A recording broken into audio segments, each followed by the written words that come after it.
मेवात से जिस तरह की हिंसा की खबरें निकल करके सामने आ रही है, और न केवल मेवात में बल्कि मेवात के बाहर गुरुग्राम तक लोगों को चुन चुन करके निशाना बना बना करके उनके जान माल की जिस तरह से नुकसान किया जा रहा है, उसके बीच से एक राहत भरी खबर, एक आंखों को सुकून देने वाली, ठंडक पहुंचाने वाली, हिम्मत देने वाली, हौसला बढ़ाने वाली एक खबर निकल करके सामने आई है। और ये 4 स्क्रीनशॉट मैं आपको दिखाता हूं, और ये केवल 4 स्क्रीनशॉट नहीं है, ये 4 वो आदमी हैं जो इस हिंसा को, इस नफरत को कंधे पर, इस नफरत की अर्थी की कंधे पर जो है वो अर्थी लेकर के उसको शमशान तक, उसको कब्रिस्तान तक पहुंचाने का दम रखते हैं। अगर इस हिंसा के खिलाफ 4 लोग खड़े हो जाएं तो फिर चोर के पांव कितने होते हैं, चोर को भागने में कितनी देर लगती है।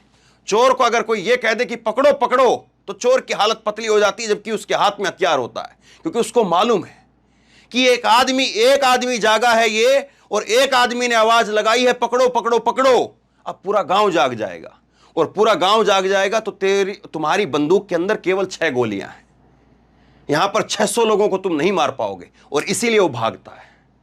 ये 4 स्क्रीनशॉट आप देखिए।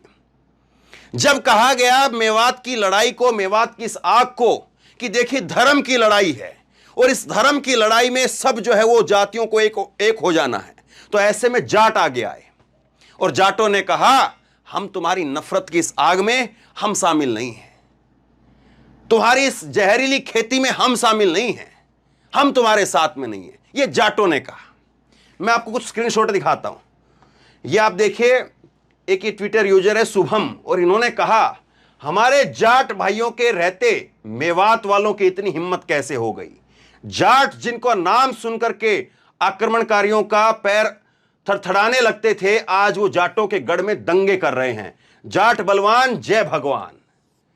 ये जाटों की जय जयकार नहीं हो रही है, ये जाटों को अपने साथ लेने के लिए हाहाकार हो रही है कि आओ आओ जाट हमारे साथ आ जाओ। ये वो सब कुछ खेल चल रहा है।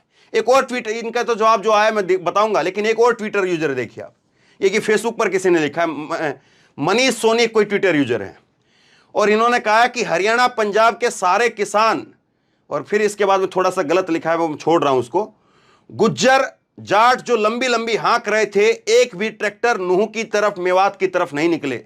फिर गाली लिखी है इसने, कहां तो इंडिया की सरकार को ललकार रहे थे, अब छुपने लगे खट्टर के पेटीकोट में, और छुपने के लिए खट्टर का पेटीकोट चाहिए।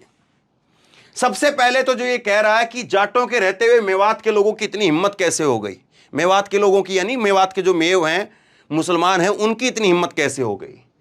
इनको जो है वो राकेश सांगवान ने जवाब दिया है। इन्होंने कहा कि हम पांडे जी के बात से सहमत करता हूं, क्योंकि पांडे जी इब तो जाटों के सहारे नहीं, आप पे मरे स्वर्ग दिखेगा। ये एक जो है वो गांव में कहावत कही जाती है कि दूसरे के बताने से जो है वो सुख का जो है वो अनुभव नहीं होता है। जैसे कोई कहे कि मैंने आज जो है वो रसगुल्ला खाया, रसगुल्ला बहुत अच्छा था, बहुत मीठा, बहुत स्वादिष्ट था, तो किसी के बता देने से मुंह में स्वाद नहीं आता है।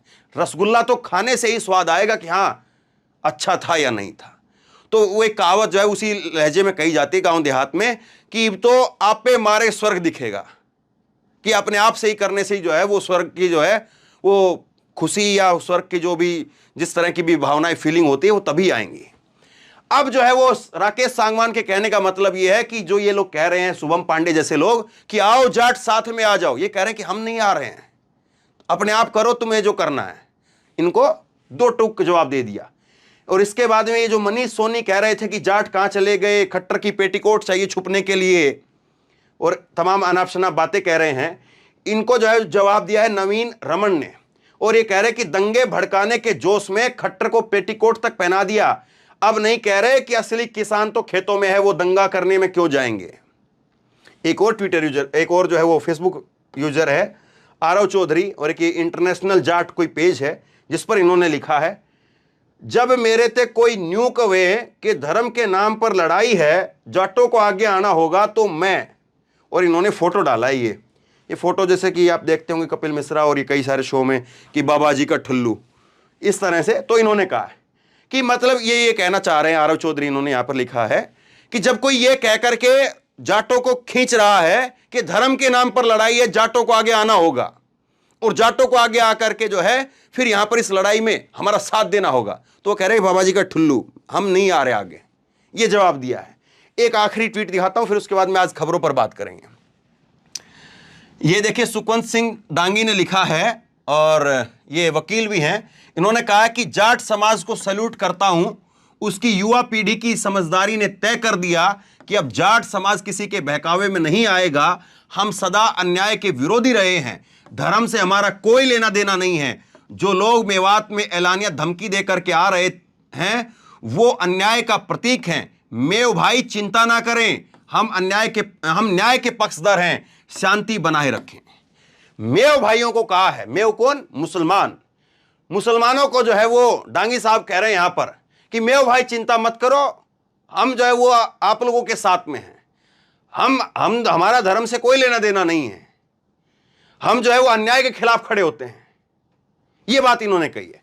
अब देखिए, ये मेव भाई क्यों लिखा, जाटों का ये क्यों है, इसका वैसे तो खैर बहुत पुराना, अगर जब जाएंगे तो जो है चौधरी छोटूराम को पढ़ना चाहिए। तो चौधरी छोटूराम को जो है वो रहबर आजम दीनबंधु छोटूराम जो है वो कहा जाता है। क्यों कहा जाता है, जरा अपने बच्चों को किताबें पढ़ाइए। और छोटूराम को किसने रहबर आजम की जो है उपाधि दी, तो ये सारी बातें आप जाएंगे तो फिर पता चलेगा आपको, थोड़ा किताबें पढ़ेंगे तो पता चलेगा। जो आजकल के व्हाट्सएप में चल रहे हैं, जो यहाँ पर कह रहे हैं कि जाट आ जाओ, जाट वो कर लो, तो तब थोड़ा पता चलेगा। और दूसरी बात ये है कि जाट जो है वो अपना खेती किसानी करता है और पुराना अब जो है थोड़ा सा इन लोगों ने माहौल ऐसा कर दिया है, वरना मेव तो जो है वो जाते थे। कोई भैंस अगर खराब हो गई है, कोई और उनका जानवर खराब हो गया है, तो वो किससे खरीद करके लाते थे। तो इनका तो आपस में मेवों का, जाटों का एक व्यापार का रिश्ता रहा है। खैर, अच्छी बात यह है कि कुछ लोग जो है वो निकल करके सामने आ रहे हैं, और कुछ लोग निकल करके सामने आ रहे हैं तो मतलब समझिए आप कि एक आदमी ने कह दिया कि पकड़ो पकड़ो, तो पूरा गांव उठते देर नहीं लगेगी। अब मैं खबरें दिखाता हूं आपको। ये देखिए, एक बादशाहपुर, गुरुग्राम के पास में बादशाहपुर, जहां पर बहुत बड़ी हिंसा हुई है, वहां पर एक बुजुर्ग मुसलमान है का एक फोटो है, और उसकी दुकान थी तौलिए और कंबल वगैरह की, तकियों की, उसको फूंक दिया गया, जला दिया गया। उसकी एक तस्वीर है। अब कुछ और तस्वीर दिखाता हूं आपको। ये देखिए, मनोहरलाल खट्टर का बयान आया है, और मनोहरलाल खट्टर का बयान क्या है इसको आप देखिए। मनोहरलाल खट्टर का बयान है और ये भी आपको दिखाऊंगा।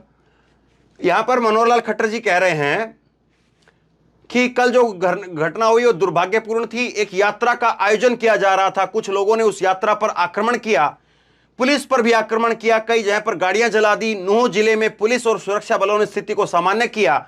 नूंह में कर्फ्यू लगाया गया है, कुछ जगह पर 144 भी लगाई गई है, करीब 44 एफआईआर दर्ज की गई है, 70 लोगों को हिरासत में लिया गया है, आरोपियों के खिलाफ सख्त कार्रवाई की जाएगी।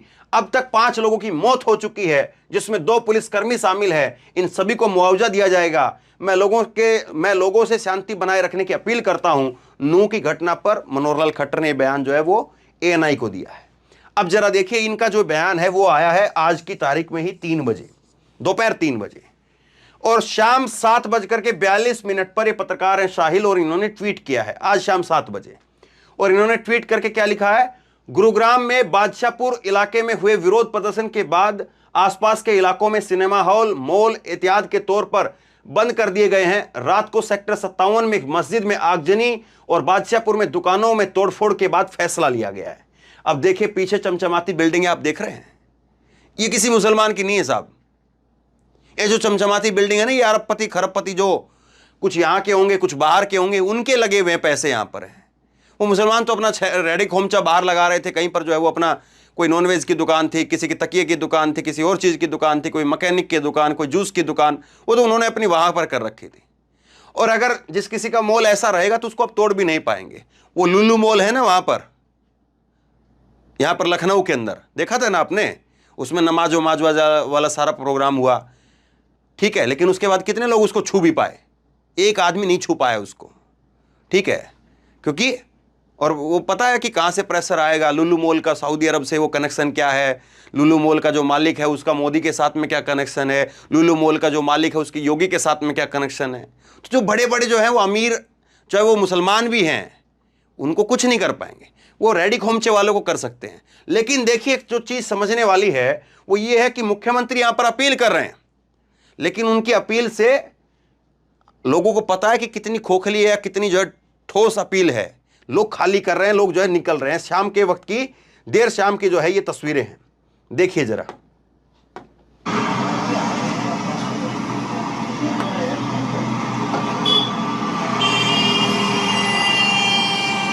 लोग देर शाम को ही खाली करके निकल रहे हैं।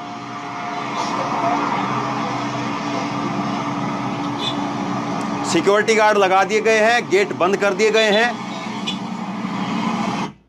ये वो जगह है जो रात को 3-3 बजे, 2-2 बजे तक, 12-12 बजे तक आपको जो है पूरी चमकती धमकती और कूदती हुई नजर आती हैं, लेकिन उन पर जो है वो शाम का जो है वो अंधेरा होने से पहले ताले लग गए हैं।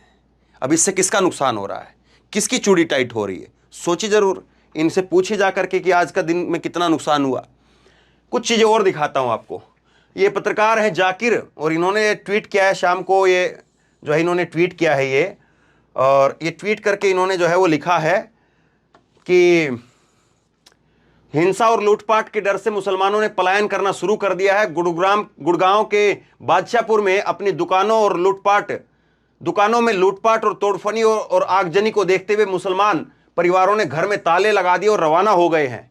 मैं यह भी अच्छे तरह से जानता हूं कि यह वीडियो दिखाना बहुत खतरनाक हो सकता है, क्योंकि दंगाई पलायन की खबर पाकर के इनके घरों में लूटपाट कर सकते हैं। लेकिन क्या ही कहूं, आंखों के सामने में हत्याएं, लूटपाट जारी है। जान है तो जहान है, इसीलिए महान देश का मुसलमान पलायन पर आ गया है, ये इन्होंने कहा है।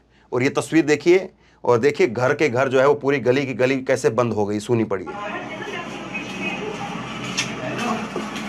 सब घरों पर ताले लगे हुए हैं।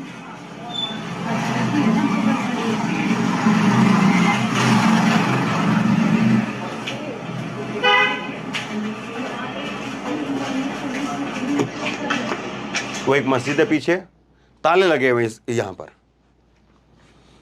कुछ और दिखाता हूं आपको।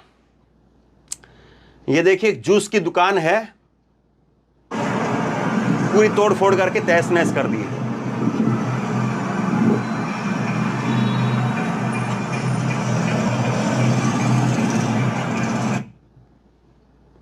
ठीक है, ये स्पेयर पार्ट्स की दुकान है। मैंने बताया ना आपको, ये जो मुसलमान है इससे ज्यादा क्या करेगा। ये जूस वूस की दुकान है, कोई स्पेयर पार्ट्स की दुकान है। अब एक ये तस्वीर और देखिए। ये गुड़गांव के अंदर हीरो होंडा की कंपनी है, और वहीं पर पास में जो है वो कहीं पर किसी ने अपना गोदाम वगैरह बनाया हुआ था। उसके गोदाम में घुस करके वहां पर जो है नई बाइकें खड़ी हुई है। यहाँ से बाइक्स जरा देखिए, कुछ नई की नई। ये जो नई बाइक जो है वो यहाँ पर खड़ी हुई है, ठीक है।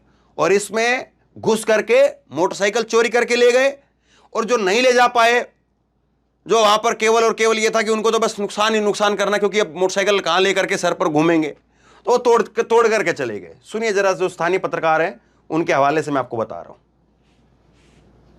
चुराई है यहाँ से बाइक्स, जरा देखिए, कुछ नई की नई खड़ी हैं उधर दूर, और यहाँ पानी में से भी लोग चुरा कर ले गए। जरा देखिए, यहाँ ये पूरा भरा हुआ था, इसको खाली किया गया। वही है भाई, ये थोड़ी फोड़ी है जो ये बाइक है। अच्छा वही बाइक है। ये देखिए किस तरह से कुछ तोड़ भी दी गई है। काफी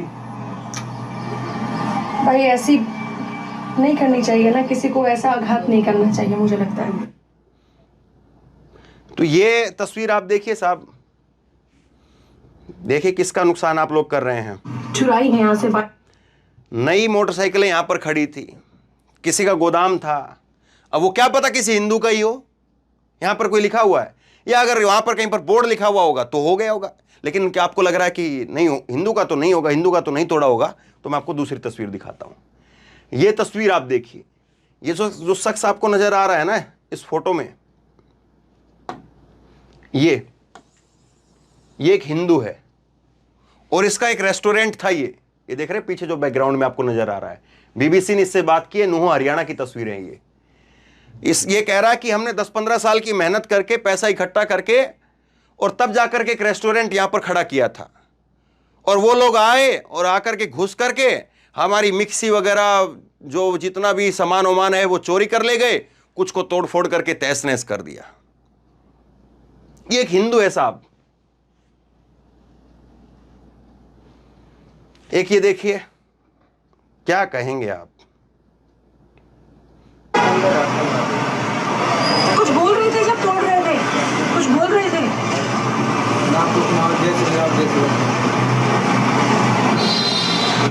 आपको शायद नहीं सुना हो। ये पत्रकार ने यहाँ पर इस व्यक्ति से पूछा जिसका ये ढाबा है, A1 टिफिन ढाबा जो है, वो ये इस पत्रकार ये जो यहाँ पर व्यक्ति खड़ा है, इसका ये ढाबा है। और इससे जो है इस पत्रकार ने पूछा कि जब ये तोड़ रहे थे, जब ये तोड़ा हुआ आपको दिखाई दे रहा है इसमें, तो ये क्या बोल रहे थे, कुछ कह रहे थे क्या? तो ये कह रहा है कि नहीं नहीं, कुछ नहीं कह रहे थे, वो बस केवल जय श्री राम कह रहे थे। अब बताइए, कहीं पर अगर जय श्री राम हो तो क्या सोचेंगे इनके बारे में? मोदी साहब देखिए तो सही क्या हो रहा है। ये डबल इंजन की सरकार है, ये डबल इंजन की सरकार में ये हालत है। अब इनका एक ही इलाज है। सरकार को तो ये अपनी समझते हैं और सरकार को तो ये जेब में रखते हैं। इनका कोई इलाज नहीं है, इनका सिर्फ एक ही इलाज है। और वो एक इलाज जो है वो सबसे पहले जो मैंने आपको दिखाया कि 4 आदमियों को इकट्ठा होना पड़ेगा, और 4 आदमी इकट्ठा होंगे तभी जो है, तभी ऐसी जो नफरत है, ऐसी जो हिंसा है, उसको शमशान और कब्रिस्तान तक पहुंचा सकते हैं। और अगर ये 4 आदमी इकट्ठा नहीं हुए तो एक एक करके इनको शमशान और कब्रिस्तान में पहुंचाने का रास्ता तय कर दिया गया है। रास्ता इनका जरूर हो गया है। अब ये लोगों को तय करना है कि उनको इकट्ठा होकर के, कंधा दे करके इस नफरत को, इस जहरीली मानसिकता को, इसको शमशान और कब्रिस्तान तक पहुंचाना है, या फिर बारी बारी से अपना बारी का इंतजार करना है कि चलिए आज मुसलमानों की बात है, कल और फलाने की बात है, परसों और ढमके की बात है। फिर वही बात याद आ जाएगी कि लगेगी आग तो आएंगे कई घर जद में, यहां सिर्फ हमारा मका थोड़ी है। देख रहे हैं ना आप, वो हिंदू का तोड़ दिया गया वहां पर, ऐसी तोड़ देंगे साहब। और ऐसी एक नहीं, 1000 खबर मैं आपको बता सकता हूं, 1000 और 1000 से भी ज्यादा, कि जहां पर जो है वो कोई दाढ़ी रख रहा है तो उसको मुसलमान समझ के पीट देते हैं, वो फलानी जगह पर ही है, फलानी जगह पर ही है। तो खैर, आज एक उम्मीद की किरण जहां पर जरूर दिखी है। और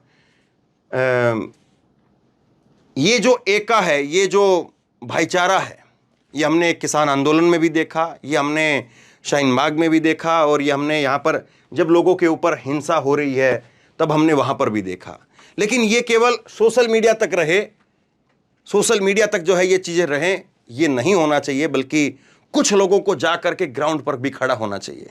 और मैं तो उम्मीद करूँगा, और मैं हो सकता है कि कल आपको कोई खबर दिखाऊं कि किसी न किसी संगठनों को उठ करके ज्ञापन भी सौंपना चाहिए और सार्वजनिक रूप से आकर के इकट्ठा होकर के अपील करनी चाहिए कि मेवात हमारा है, मेवाती हमारे हैं, हम मेवात के हैं, कहना चाहिए, क्या दिक्कत है। और अगर ये कह देंगे तो बस फिर ये जो हिंसा है, ये जो जहरीली मानसिकता है, ये अपने आप जो है वो अपने रास्ता पकड़ लेगी, वरना ये आप लोगों को रास्ता पकड़ा देगी। और वो रास्ता बड़ा खतरनाक है, जो रास्ता मुझे दिखाई देता है, वो रास्ता सच में बहुत खतरनाक है, और उस रास्ते पर कभी भी कोई भी जा सकता है। मैंने आपको कल एक खबर दिखाई थी, आपको याद है ना, किस तरह से एक वर्दीधारी ने मोदी योगी का नाम बोल करके और पाकिस्तान से ऑपरेट होते हैं ये बोल करके अपने ही एक सीनियर को मौत के घाट उतार दिया, और उसके साथ साथ 3 मुसलमानों को मौत के घाट उतार दिया। सोचिए कौन कौन चपेट में आ सकता है, और सोचिए कहां कहां पर ये जो जहरीली मानसिकता है वो घूम रही है, कहां कहां पर इस तरह के मानव बम वो घूम रहे हैं। सोचिए जरूर इस बात को।